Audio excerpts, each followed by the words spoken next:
Hello and welcome to the Listening Post's unboxing channel on YouTube. Today I'm unboxing PSB's brand new XB bookshelf speakers. Part of their Imagine range, these compact bookshelf speakers sound prestigious for their size. A room filler despite its compact footprint. The Imagine range has had a couple of iterations now, and this is probably the most exciting. Their effort and care to attention and detail that they put into the design of these essentially budget speakers is astonishing, and wonderful that we get an opportunity to share it and see it today. PSB, Canadian company. You'll see the emblems, of course. The packaging itself is muted. We've got basic scan information, an implication of the colour, which will be black, and a scan of the serial numbers as well. Emulation of model information, the XBs, and again information about its colour. Opening these is really easy. Very simple clear packing tape, and then some simple nicks gets you in the box pretty quickly. So in the top of the box we've got the most basic of accessories. It's everything you need, I guess, but we've got a good solid Ziploc bag with some basic setup information. Inside the Ziploc bag is some international warranty information, and then a series of 8 little rubber bump-ons, the ability to sort of stick underneath them should these speakers be sitting on a sideboard or something along those lines. There's a good layer of polystyrene. And taking this kind of stuff out of the box is really straightforward. Lift the light box off the heavy item. So there's the packaging at the bottom. Like that. Okay. Now each speaker is packed with the grill sitting on the front. So we'll start there. Some simple nicks on the plastic bag allows us to sort of unfold that and take from the bag the grill. The grill has an additional layer of protection, keeping the PSB logo intact and scratch-free in transit. The second grill, well, we'll deal with it later. Each speaker is identical, so we'll just take one of those and put it off to one side.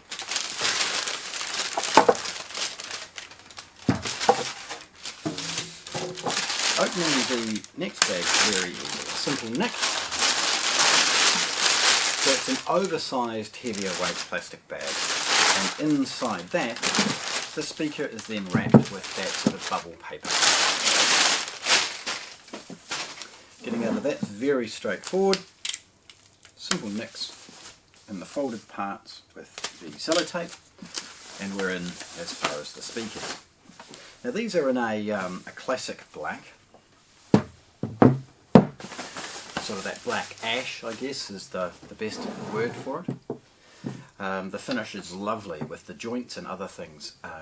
Every care and attention has been done as far as making this cabinet look beautiful for, again, its budget price.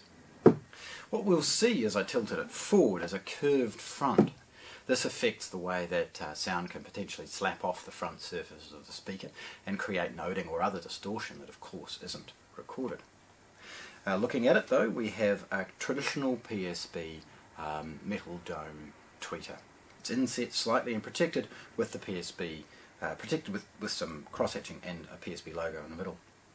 This sort of rubber ring, however, is designed not only to offer some disbursement but also manage the reflection of that tweeter admirably in a space.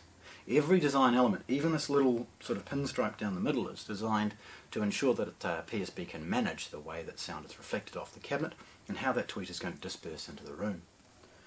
The grill, which has the classic sort of plastic bungs and pegs, fits neatly into the 4 pre-located sockets.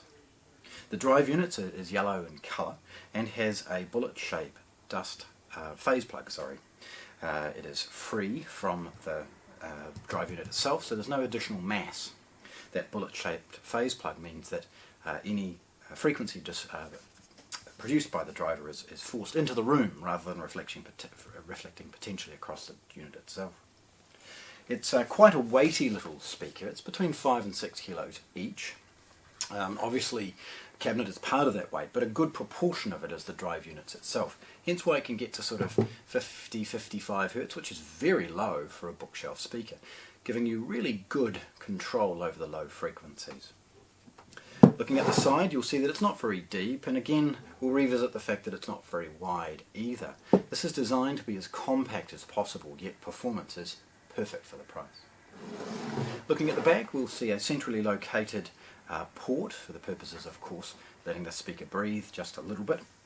Again, emulation of the serial information in a scan code, and some basic information, the Imagine XB, and some other information about the speaker. We've got a traditional 5-way binding post, marked with red and black for positive and negative. The binding post will easily accept spades, bananas, those types of things. And if you are using it for bananas, I recommend that you take the binding post cover all the way off, and then use your fingernail to remove the cap that's inside. It's a nice little way of ensuring that it's protected, but also if you are using bananas, you want to remove that pretty quickly, because otherwise you'll get a bit confused when you go to plug it in for the first time. Removing those relatively straightforward with your fingers, and then go on it goes. Now the speakers are relatively efficient. They're rated at sort of 20 to 150 watts, something like that, so of course all of the wattage out there is implying it's going to be 150 watts. Well, look, let's be honest, it starts to sound really, really good at about 20 watts, and then we'll start distorting or not quite doing its job properly at 150, which is probably a better measurement. Okay, so there we have it. PSB's lovely mid-price, budget really, XB bookshelf speaker. Unboxed here at the listing post in Christchurch, New Zealand. Thanks for watching. If you want to see more, subscribe to our channel.